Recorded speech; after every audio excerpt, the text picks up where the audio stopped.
오늘 뒷강해 주실 장석주 선생님을 소개해 드리겠습니다. 많은 박수로 부탁드리겠습니다.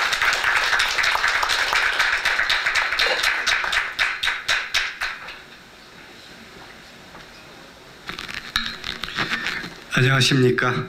저는 장석주라고 합니다.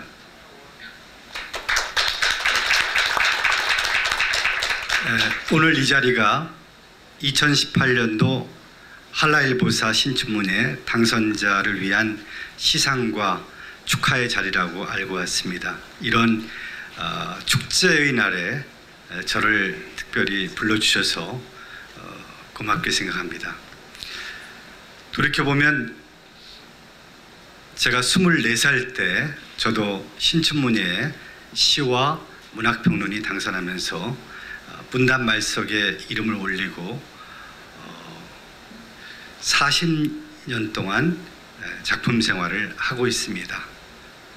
24살 청년으로 신춘문예에 당선되었을 때 정말 세상을 다 가진 것 같은 그런 기쁨이었는데 그동안 또 나름 열심히 쓴다고 하면서 오늘날까지 왔는데 그 열매와 보람이 얼마나 큰지는 저 자신이 자신 있게 말하기는 참 어렵습니다. 내려오면서 김포공항에서 비행기를 타고 제주공항으로 오는 짧은 1시간 동안 비행기 안에서 문학을 한다는 건 뭘까라는 것을 다시 한번 곰곰 생각해 봤습니다. 마침 제가 배낭에 책 2권을 넣어왔는데 얇은 책 2권인데 한 권이 랭보의 마지막 나날이라는 제목의 책이었습니다.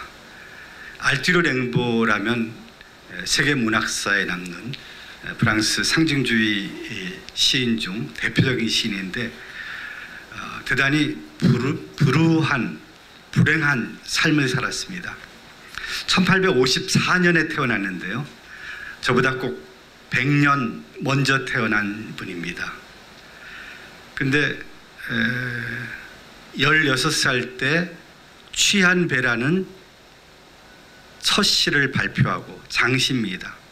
그리고 프랑스 문단에서 주목을 받고 19살 때 지옥에서 보낸 한철이라는 첫 시집을 냈습니다. 대단한 시집이죠. 지금도 읽히고 있는, 세계적으로 읽히고 있는 그런 시집이니까. 그리고 21살 때 마지막 시편을 베를레르라는 시인에게 남겨주고 그는 문학과 등을 지고 떠났습니다. 그리고 중동 지방에서 아프리카에서 무기 밀매, 무역 그런 활동을 하다가 그러니까 문학과 전혀 무관한 삶을 살다가 37살 되던 해 대퇴골에 암이 발생해서 프랑스 병원으로 이송되었습니다. 랭보의 마지막 나날은 그의 여동생이 랭보의 병상을 지키면서 그 마지막 모습을 묘사한 사실 그대로 그려낸 그런 책이었는데요. 대단히 고통을 당하다가 결국 그해 37살로 일생을 마쳤습니다. 세계 문학사에 그런 불멸의 이름을 남긴 위대한 시인이지만 실제 삶은 대단히 불행하고 불우했습니다. 그것은 랭보에게만 해당된 것이 아니고 우리나라로 눈길을 돌려도 우리 선배 작가 시인들의 삶이 그다지 행복한 삶이 아니었다는 것을 쉽게 알 수 있습니다. 우리 서정 씨의 첫 손가락으로 꼽을 만한 소월 김정식은 32살을 일기로 세상을 떠났습니다. 배제고보를 나오고 일본 유학까지 갔다 왔지만 일제강점기 때 변변한 직업을 구할 수가 없었습니다. 그래서 고향인 정주에서 동아일보 신문 지국을 경영을 했고 물론 그것이 생활에 꾸릴 수 있는 소득을 마련하지 못했습니다. 나중에는 심지어 고리대금업을 했습니다. 그리고도 그의 삶은 실패와 좌절로 얼룩진 그런 삶이었습니다. 낙담해서 그는 나날이 술을 마시면서 포금을 하고 허랑방탕한 삶을 살았습니다. 그 문중의 장손이었기 때문에 문중 사람들이 걱정을 많이 했습니다만 그는 그런 불행하고 비극적인 삶을 살 수밖에 없었죠. 32살 되던 해에 그는 결국 장에서 구한 아편을 삼키고 죽었습니다. 자살을 택한 거죠. 또 1937년에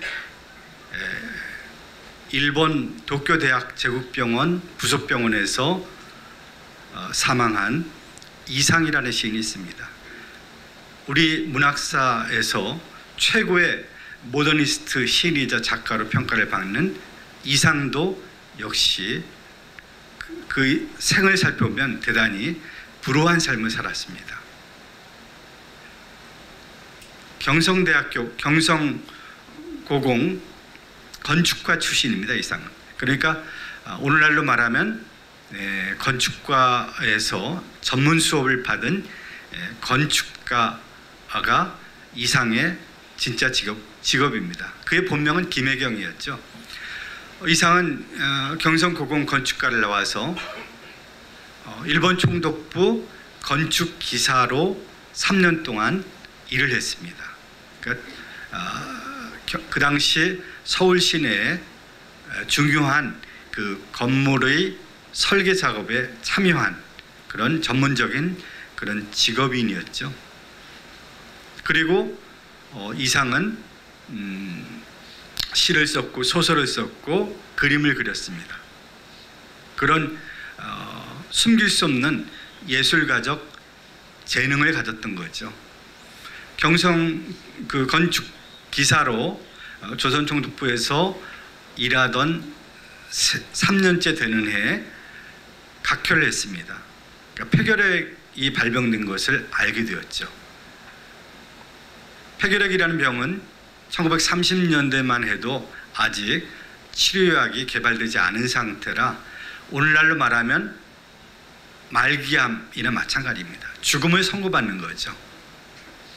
그래서 요양을 하다가 그의 양자로 들어갔던 백부가 돌아가셔서 그 백부에게서 받은 유산을 상속받아서 그것으로 서울 청진동에 제비라는 다방을 열었습니다. 그리고 그 유명한 금홍이라는 요양 중에 만난 기생을 다방 마담으로 앉히고 동거를 하면서 시를 쓰고 소설을 썼던 거죠. 그 제비다방이 우리 문학사에서 대단히 중요한 공간인데 왜냐하면 1930년대 모더니즘 문학가들의 모임인 구윤회의 멤버들이 바로 그 제비다방을 중요한 장소로 생각하고 거기에 모였습니다. 거기에는 정지용 시인을 포함해서 소설가 이태준, 박태원, 또 김유정 같은 소설가, 그리고 이상도 김유정과 이상은 후기 멤버로 구연회에 들어갔죠.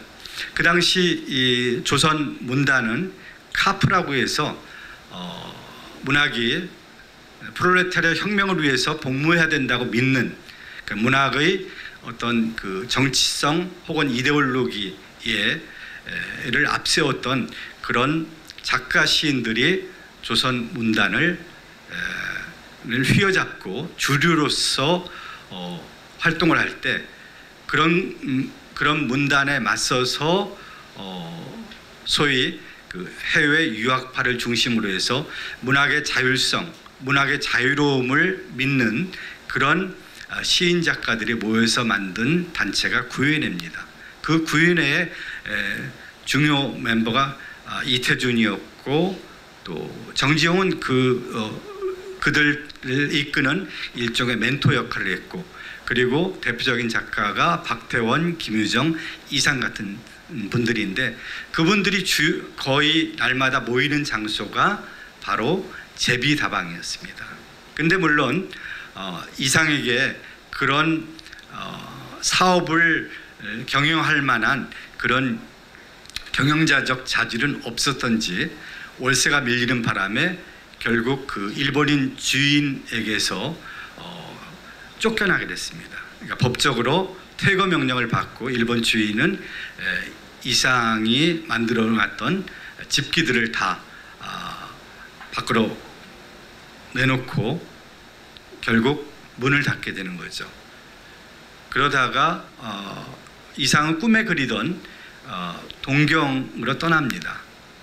이 자기가 겪은 근대라는 것의 시작이, 출발점이 동경이라고 생각을 했고, 그 동경에서 근대의 어떤 시원을 보고 싶은 열망이 있어서 떠나는데, 일본 도쿄에 와서 이상이 본 것은 근대의 모조품, 그것이 시원이 아니라 그저 서양 근대를 흉내낸 위조 모조품이라는 걸 알고 굉장히 실망을 했습니다. 그런데 거기에서 이상은 몇 달 동안 하숙집을 구해 있으면서 그의 마지막이 될 수많은 시편과 소설들을 써냈습니다. 정말 깜짝 놀랄 만큼 많은 작품들을 써내고, 드디어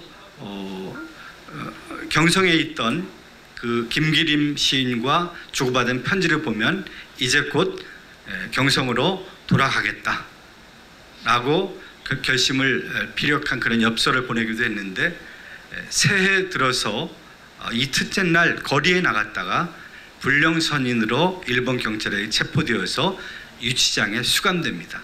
그러니까 유치장에 수감되었는데 한 달 만에 급격히 폐결력이 악화돼서 결국 위독한 상태에서 경성에 있던 변동님, 결혼하고 넉 달 만에 도쿄에 왔는데 혼자 남겨두고 왔는데, 그 부인에게 연락이 가서 그 변동님이 서울에서 부산까지 기차를 타고 내려오고, 부산에서 관부 연락선을 타고 도쿄에 왔다가 결국 이상의 임종을 맞게 됩니다.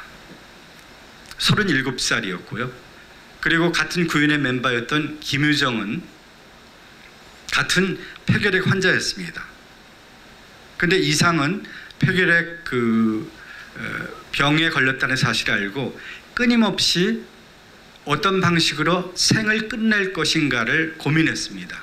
그래서 경성에 있던 가장 높은 건물에 올라가서 뛰어내릴 생각도 했고, 달리는 기차에 몸을 던질 생각을 했고, 그래서 늘 죽음을 생각했는데, 반면에 김유정은 끊임없이 살고자 했습니다. 살려는 의지가 아주 강렬했죠.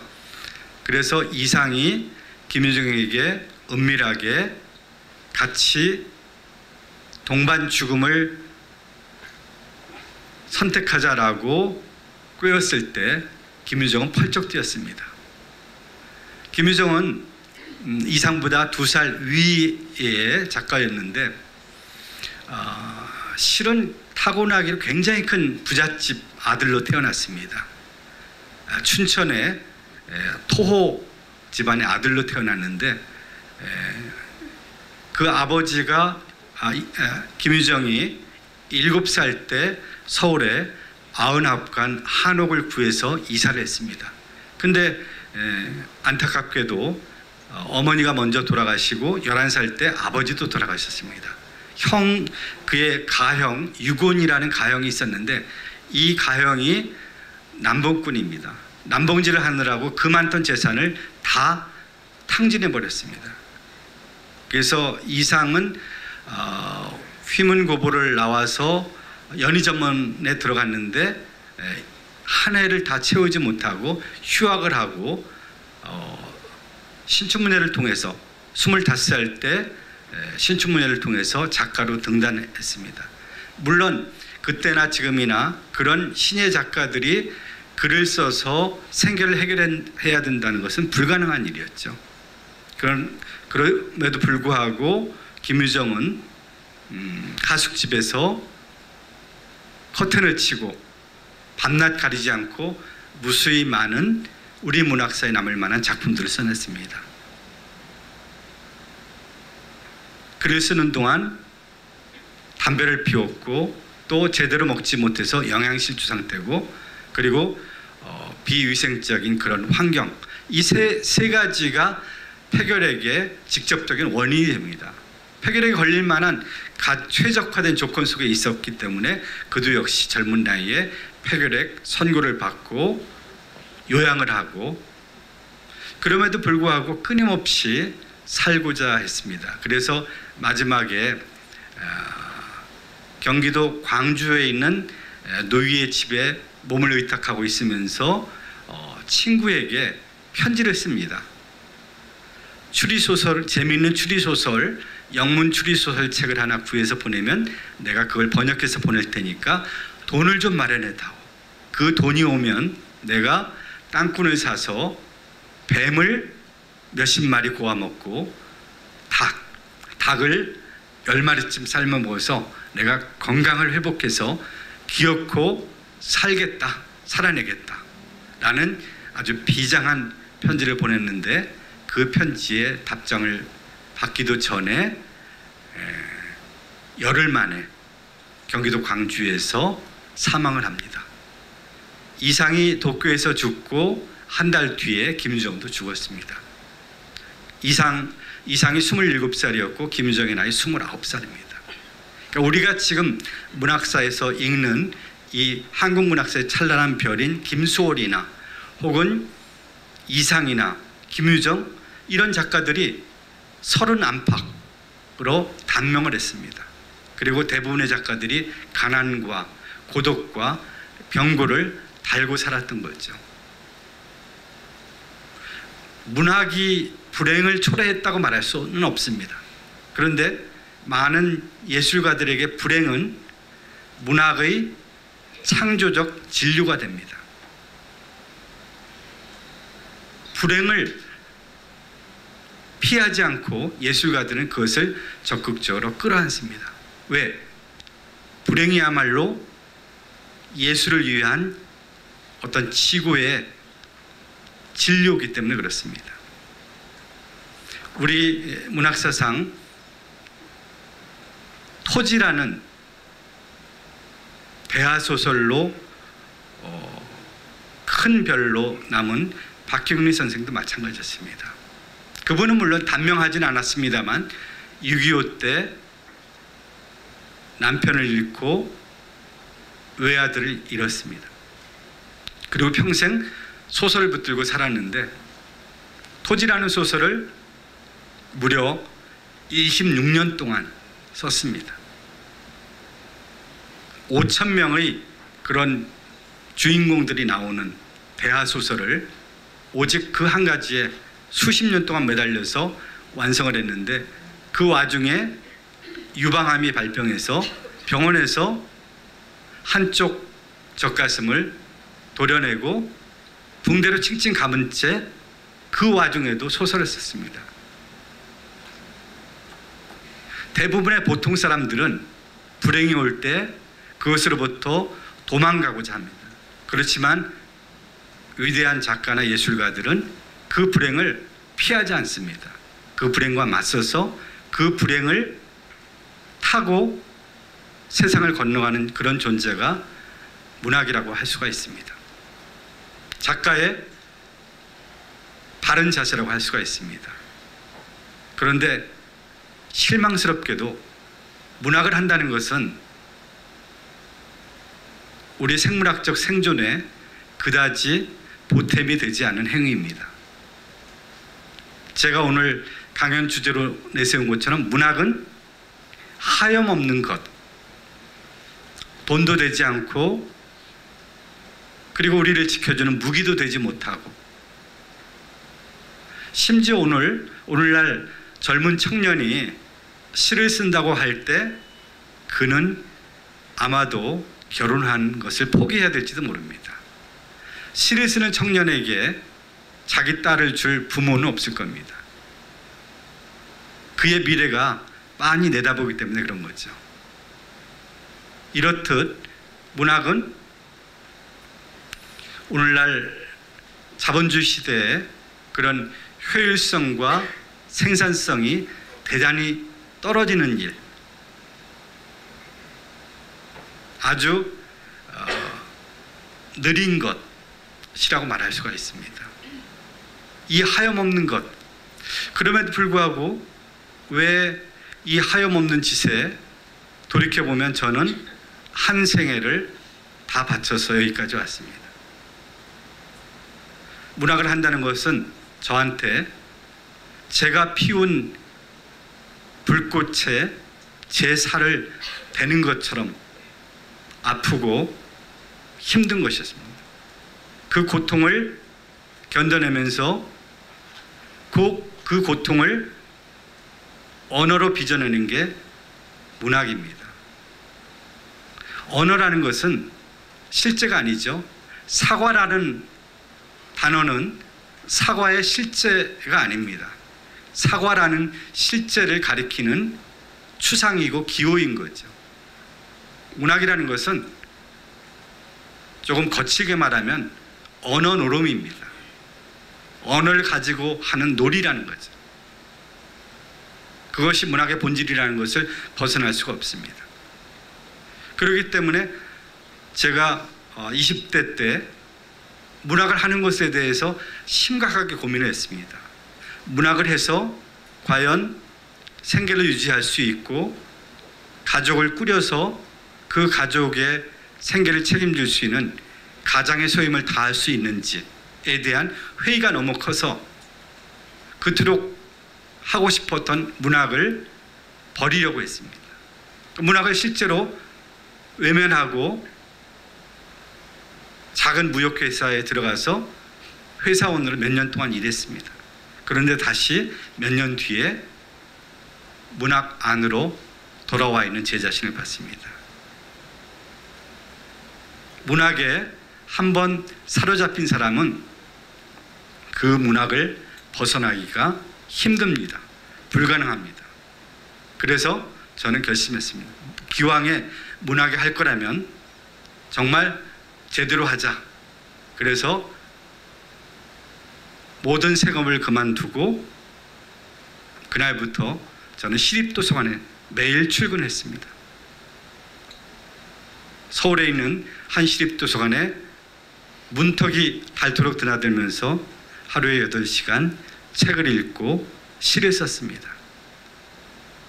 제가 1979년 두 군데 신춘문예에 시가 당선하고 평론이 당선되었는데 그게 1978년 10월에 서울에 있는 한 시립도서관 참고열람실에서 쓴 시와 평론입니다. 그로써 제 인생은 문학이라는 어떤 커다란 낙인을 찍힌 것 마찬가지입니다. 그렇지만 문학을 하고서 먹고 살 수 없었기 때문에 저는 취업을 했는데 문학과 가장 근접한 거리에 있는 게 문학과 붙어있는 출판사 편집부 말단 직원으로 들어갔습니다. 문학책을 주로 출판하는 출판사에 들어가서 월급을 받고 그것으로 가족 생계를 꾸리다가 3년 뒤에 저는 출판사를 창업을 했습니다. 제가 만들고 싶은 책들이 너무나 많았기 때문에. 근데 제가 창업을 할 때 제 손에 아무 돈도 없었어요. 그냥 청년의 열정과 그리고 아이디어를 가지고 시작을 했는데 다행히 출판사를 시작한 지 1년 만에 제가 만든 책이 그해 비소설 베스트셀러 1위가 되었습니다. 대략 한 50만 부쯤 팔렸는데 지금으로 따지면 몇십억이라는 돈을 버는 거죠. 20대 후반이었습니다. 그리고 출판사는 계속 커갔고 몇 년 뒤에 지금도 깨지지 않은 기록인데 한국 출판사상 최고 시집 베스트셀러를 제가 만들었습니다. 그 시집이 200만 부 팔렸습니다. 저는 30대 중반에 정말 큰 돈을 벌고 서울에서 가장 비싸다는 청담동에 5층짜리 빌딩을 샀습니다. 직원이 40명이었고 뭔가 물질적으로 큰 성공을 거두고 많은 시인과 작가들이 제가 하는 출판사에서 시집을 내고 책을 내기를 원했습니다. 리체 전집을 만들고 세계 시인 선집을 만들고 일종의 선망의 대상이 되었는데 문제는 제 자신이 그다지 행복하지 않았다는 거예요. 왜냐하면 제가 정말 바란 것은 그런 물질적 성공, 부의 규모를 키우는 게 제가 진짜로 원했던 것이 아니고 제가 정말로 원하는 것은 책을 읽고 제 글을 쓰는 것, 제 시와 제가 쓰고 싶은 글을 마음껏 쓰는 것이었는데 출판사 규모가 커지니까 점점점 더 창작을 할 수 있는 시간이 사라져버린 거예요. 그래서 남들이 볼 때 많은 사람들이 저를 부러워했지만 저 자신은 불행의 바닥에서 허덕였습니다. 그러다가 제 인생의 변곡점이 되는 커다란 사건이 터집니다. 1992년 10월 29일 정말 저는 그 날짜를 죽을 때까지 아마 잊어버릴 수 없을 겁니다. 그날 혹시 무슨 일이 있었는지 기억나세요? 그날 밤 9시 뉴스에 제가 텔레비전에 나왔습니다. 그날 저는 서울구치소에 구속됐습니다. 마광수 교수의 즐거운 살아라는 소설을 냈다는 혐의로 그날 새벽에 서울 검찰청에 마광수 교수와 함께 붙잡혀와서 그날 저녁 8시에 영장이 발부되어서 두 사람은 서울구치소에 수감됐습니다. 그리고 61일 동안 서울구치소에 수감되었습니다. 한겨울을 거기서 그러다가 12월 30일 날 두 사람은 집행유예로 풀려났습니다. 그리고 1월 3일 날 저는 서울에서 세면도구만 들고 김포공항에서 비행기를 타고 제주도에 왔습니다. 그리고 제주도 서귀포에 있는 한 지인의 집 방을 하나 빌려서 한 달 동안 거기에서 빈둥거렸습니다. 앞으로 인생을 어떻게 살 것인가를 거기서 결정을 했습니다. 인생은 한 번밖에 없습니다. 제가 내린 결론을 출판사를 그만두자는 것이었습니다. 제가 살고 싶은 인생이 출판사를 해서 돈을 많이 버는 것이 아니고 제 문학을 하는 것이 제 단 하나의 꿈이었기 때문에 그 꿈을 향해서 달려가기 위해서 출판사도 꾸리고 문학도 잘할 수 있다. 이것은 불가능하다는 사실을 알았던 거죠. 그래서 1993년도에 청아라는 제 큰아이 이름으로 출판사를 세웠는데 그 청아출판사를 접었습니다. 그리고 오늘날까지 25년 동안 전업작가로 살고 있습니다. 출판사 거래하던 100여 군데의 거래처를 건물을 팔고 집을 팔고 다 정리하니까 저한테 남는 돈이 하나도 없습니다. 제가 문단에서는 돈을 많이 벌었다는 엄청난 소문이 났고 그것 때문에 질시와 선망의 대상이 되었는데 하루아침에 빈손이 되었습니다. 그래도 저는 문학을 하겠다. 전업작가로 살겠다. 물론 10년 동안 고생을 많이 했습니다. 그리고 다행히 운이 좋게도 지금까지 전업작가로 잘 살고 있습니다.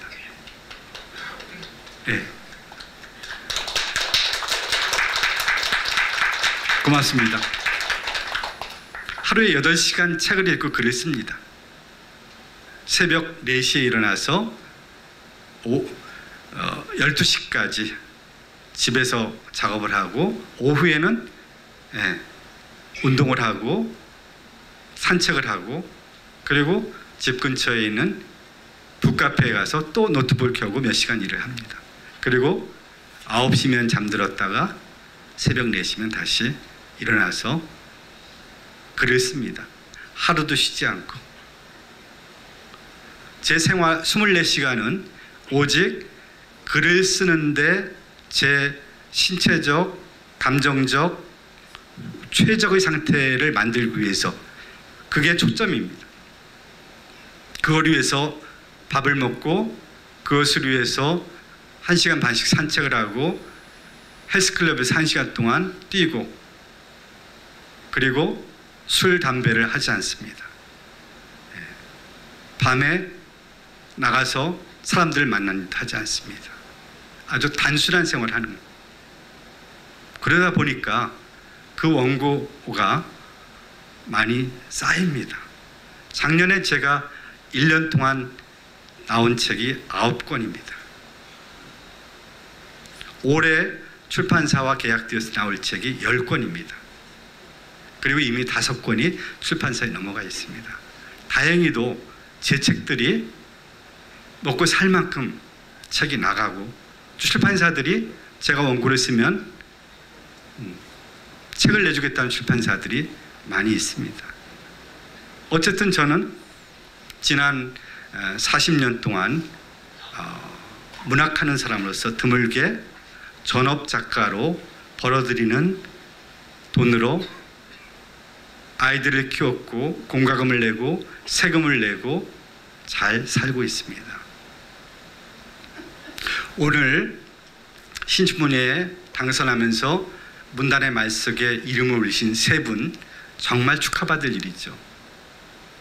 신춘문예 심사를 저도 여러 해 봤지만 신춘문예에 당선한다는 것은 여전히 낙타가 바늘구멍을 뚫고 나오는 것보다 더 어렵습니다.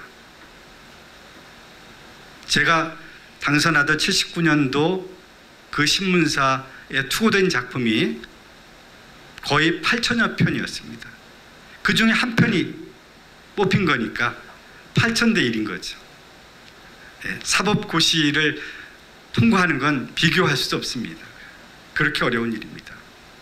그걸 하기 위해서 저는 4년 동안 시립도서관에 거의 날마다 다니면서 책을 읽고 쓰고 지우고 노트 몇 권 분량 되는 시를 썼습니다. 그래도 해마다 최종심에서 떨어지다가 4년째 되는 해 당선을 했습니다. 그리고 신춘문예에 당선을 했다고 해서 탄탄대로가 열리는 것은 아닙니다. 또 거기에서 좋은 작품 써내서 비평가들의 눈에 띄지 않으면 첫 시집을 내는 일이 정말 어렵습니다. 좋은 출판사에서 첫 시집을 내는 일이 또 신춘문예를 통과하는 것만큼은 어렵습니다. 그래서 그 신춘문예라는 어려운 관문을 통한 사람들 반 이상이 3년 안에 사라집니다. 자리를 못 잡고 아무리 발버둥 쳐도 안 되니까 결국 포기하고 나가는 겁니다. 문학이라는 것은 사실은 그 진입 장벽이 높지 않습니다. 그렇지만 그 안에서 경쟁을 해서 살아남는 일이 너무나 어렵습니다.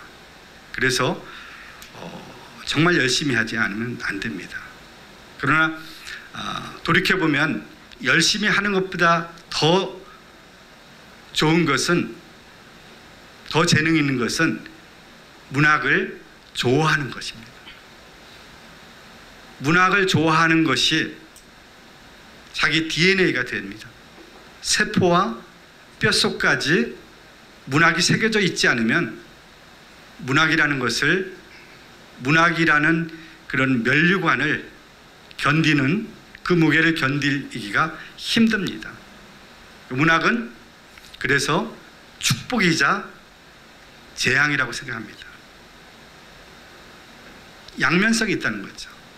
그러니까 문학을 통해서 내가 명예롭겠다, 내가 부자가 되겠다, 이런 생각을 가지고 있다면 애초에 포기하는 것이 자기 인생을 위해서 도움이 됩니다.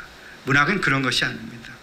문학은 보상이 없는 것, 그럼에도 불구하고 꿋꿋하게 자기 길을 걸어가는 것, 그리고 마지막에 빛을 보는 것입니다. 랭보는 불행했죠. 그가 쓴 시가 위대한 문학작품으로 세계 문학사의 불멸의 작품 남았지만 그것을 통해서 그는 아무런 물질적 보상을 얻지 못했습니다. 그는 가난과 암이라는 질병을 앓으면서 비참하게 최후를 맞이했습니다. 37살 때. 문학이 그에게 준 것은 아무것도 없습니다. 그렇지만 죽은 뒤에 그의 문학은 높이 평가를 받았고 세계 문학사에 그 작품이 남았던 거죠.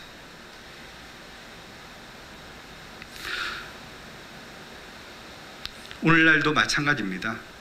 오히려 오늘날 문학의 위치는 과거에 비해서 조금 더 작아지고 보잘것없어졌는지도 모릅니다. 과거에 80년대까지만 해도 문학은 모든 문화활동의 중심이었고 그 가치와 의미가 막중했습니다. 미디어에서도 그렇게 조명을 했고, 그렇지만 21세기 들어서 문학은 문화의 변두리로 점점 밀려나기 시작했습니다. 문학보다는 오히려 영화, 대중예술 이런 것들이 훨씬 더 각광을 받고 훨씬 더 빨리 유명해질 수 있고 훨씬 더 많은 돈을 벌어들입니다. 그러니까 문학을 통해서 어떤 보상을 얻겠다라는 마음을 갖는다면 문학에 대해서 진절머리를 칠 만큼 실망과 좌절을 겪을 수가 있습니다. 그러니까 그런 것들을 포기해야 됩니다. 문학을 어떤 무위의 것, 저는 그것을 하염없는 것이라고 표현했는데 이것은 라이너 마리아 릴케의 두인우의 비가라는 시편에 나오는 겁니다. 예술가들을 향해서 라이너 마리아 릴케는 우리 보통 사람들보다 하염없는 사람들, 쓸데없는 것에 자기 열정과 생을 바치는 사람들이라고 규정을 했습니다. 그렇습니다. 그러면 문학을 한다는 것에서 우리는 어떤 보람과 열매를 찾을 수 있을까요? 영국 시인 윌리엄 블레이크라는 시인의 순수의 전조라는 시에는 이런 구절이 나옵니다. 시인들은 모래 아래서 우주를 보고 천국에서 한 송이 들꽃에서 천국을 본다. 그리고 찰나에서 영혼을 보는 자들이 시인들이라고 했습니다. 그렇습니다. 시인들은 누구나 다 보지만 보지 못하는 것을 보고 이름 없는 것들에게 이름을 붙여주고 세계에 어떤 의미라는 광위를 둘러주는, 삶을 하나하나에 의미라는 그런 광위를 둘러주는 사람이 바로 시인이라는 겁니다.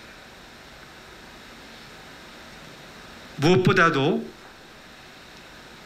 삶 하나하나가 희면이라는 것을 깨닫게 하고 우리가 얼마나 행복과 의미로 가득 찬 세계 속에 있는가를, 그리고 우리가 고통과 시련에 처했을 때 우리에게 손을 내밀어서 구원의 눈길을 주는 것, 그것이 바로 문학의 할 일이고 문학이 궁극적으로 갖는 의미가 그것입니다.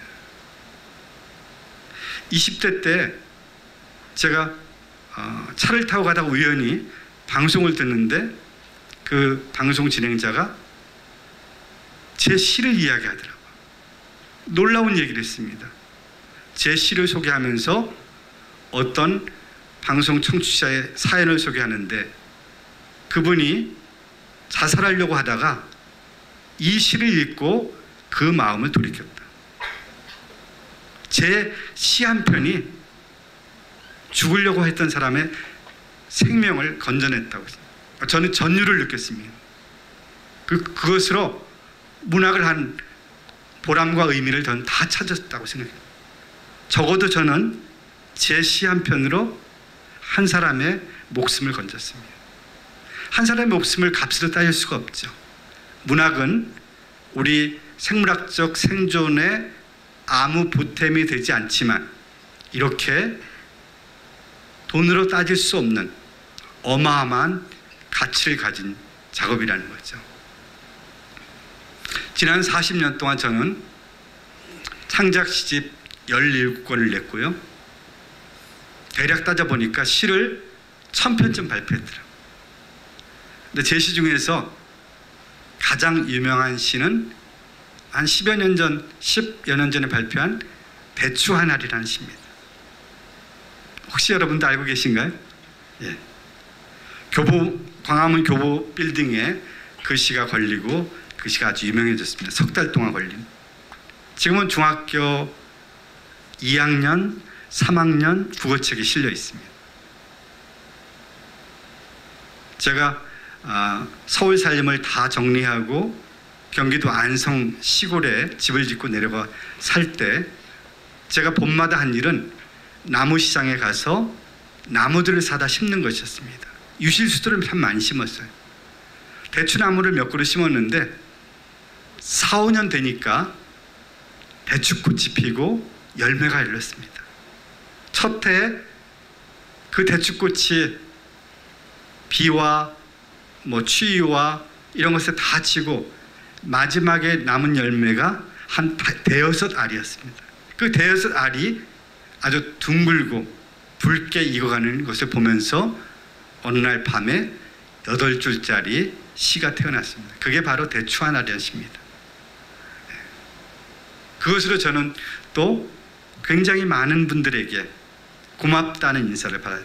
내 인생의 시다라고 많은 분들이 그 시를 외우고 그 시에서 삶에 대한 용기를 얻고 위로를 받고, 그리고 저는 별로 제가 그것으로 돈을 벌 수 있으리라고 생각은 안 했는데 놀랍게도 이 8줄짜리 시 한 편으로 해마다 저작권료가 200~300만 원씩 들어옵니다.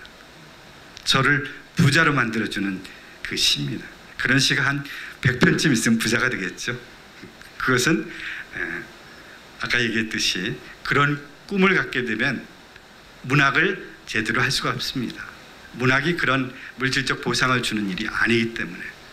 그래서 오늘 창작자로서 이 자리에 오신 분이든지 혹은 그 창작자의 가족으로서 축하하기 위해서 이 자리에 오신 분이든지, 문학은 그렇게 돈 버는 것과는 무관한 일이지만 사람의 생명을 살리거나 혹은 절망의 나락에 빠져있는 사람에게 구원의 손길을 내미는 숭고한 일이라는 것, 거기에서 보람과 의미를 찾으시면 고맙겠습니다.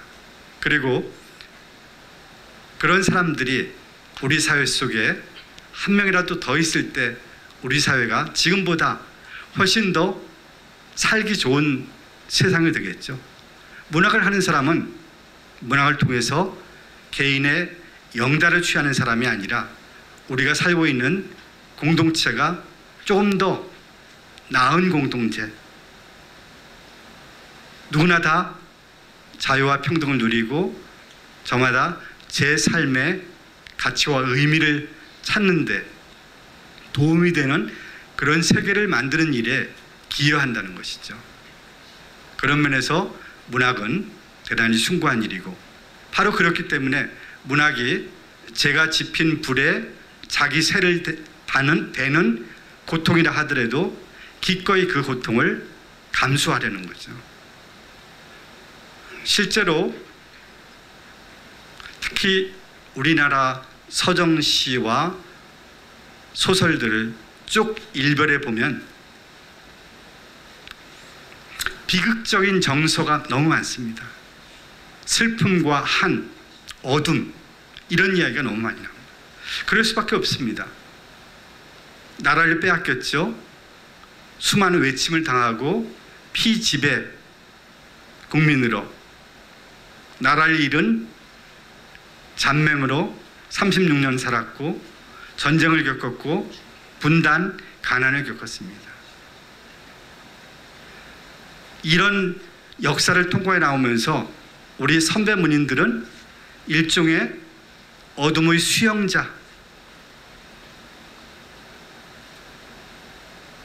수용자로서의 삶을 견뎌냈던 거죠. 그리고 그것을 증언하는 것을 커다란 가치요 보람으로 살았던 분입니다.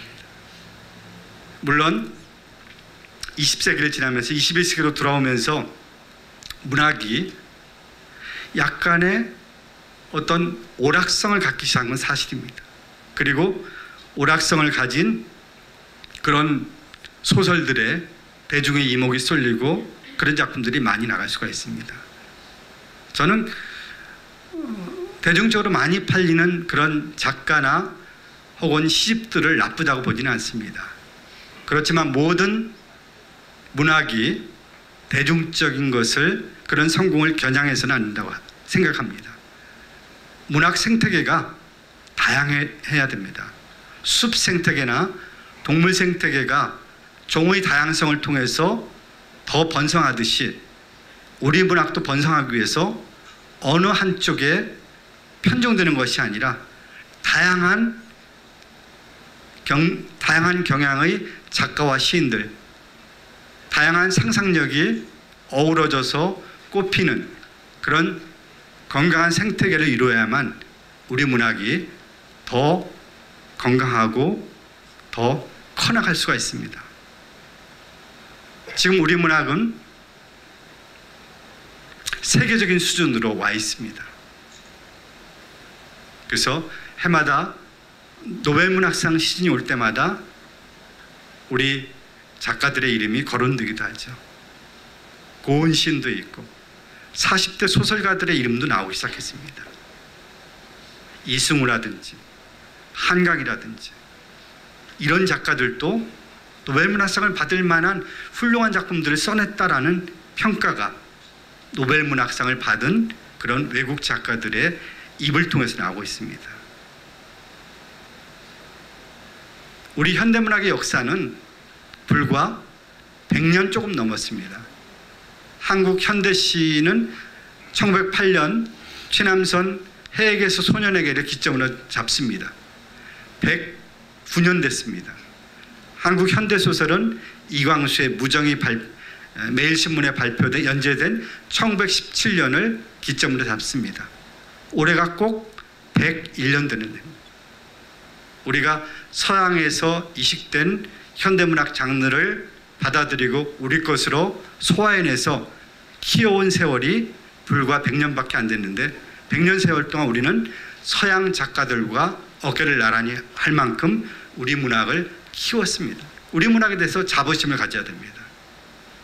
많은 국민들이 한국 작가가 노벨문학상 받기를 열망합니다. 그런데 작년에 미국에서 발행되는 유명한 뉴요커라는 잡지에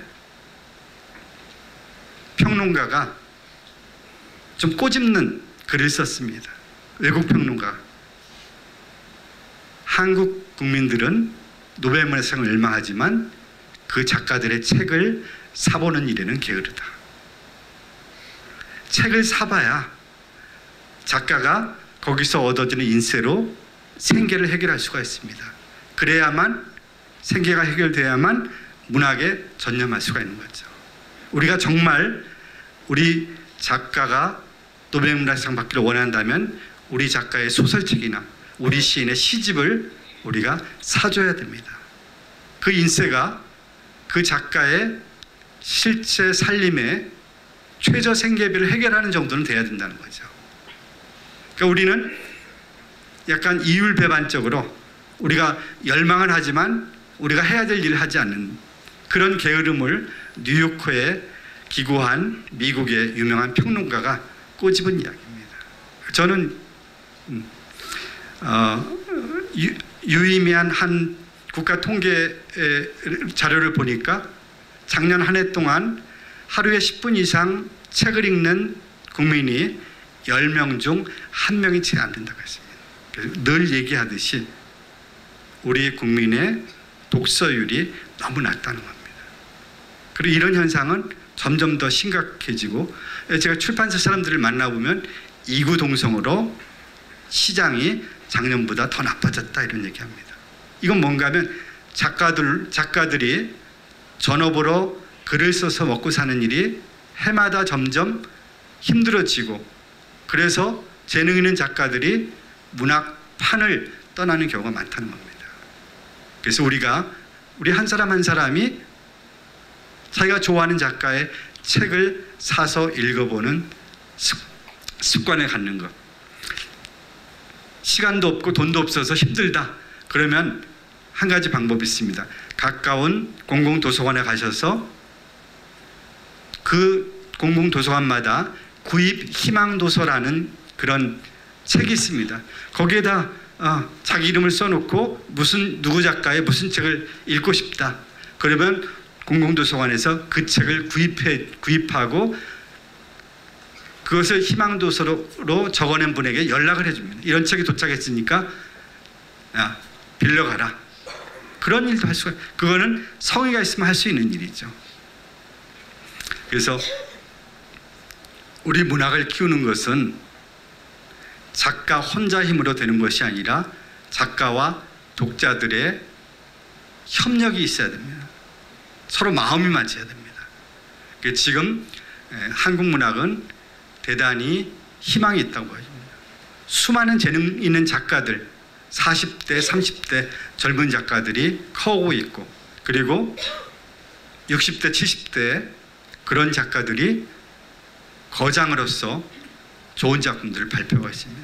지금까지는 우리 문학의 생태계가 대단히 건강하고 늠름하다, 안심할 만하다라고 말할 수가 있습니다. 거기에 분명히 여러분들의 몫이 있을 거라고 생각합니다. 오늘 한 달여 전쯤에 한라일보에서 저에게 강연 청탁을 하고 요청했을 때 저는 굉장히 기쁘고 설레었습니다. 그것은 제주도에 대한 제 특별한 사랑 때문에 그렇습니다. 저는 제주도에 와서 살고 싶어하는 사람입니다. 5년 전에 제가 번 돈을 투자해서 제가 땅을 제주도에 400평을 샀습니다. 작은 여행자 도서관을 짓고 집을 지어서 내려오려고. 그런데 안타깝게도 제가 산 땅이 제2공항 부지로 수용이 됐습니다. 건축 행위를 할 수가 없는 거예요. 토지 보상금이 나올 날을 기다리는데 토지 보상금을 받으면 저 반대쪽에 땅을 사서 집을 지을 생각입니다. 그래서 제주도 내려와서 제 말년에 작품 활동을 하고 싶어하는 사람입니다. 제주도는 제가 대한민국 영토에서 가장 사랑하는 땅, 가장 아름다운 땅입니다. 여기에 살면서 작품을 쓰면 얼마나 좋은 작품을 쓸 수 있을까라는 생각을 합니다. 그런 상상을 할 때마다 제가 제 심장이 뛰고 설렙니다. 그런 곳에 와서 저한테 강연을 달라고 요청을 했을 때 제 기쁨이 얼마나 컸을지 짐작해 볼 수 있습니다. 오늘 여러분들 만나뵙게 돼서 너무 반갑고, 특히 2018년도 한라일보를 통해서 등단의 꿈을 이루신 시인, 시조시인, 소설가 세 분께 진심으로 축복해드립니다. 이 문학의 길을 끝까지 가시기를 기원드리고, 여러분 모두에게 여러분의 가정의 안녕과 평화를 빌면서 제 강연을 마치도록 하겠습니다. 감사합니다.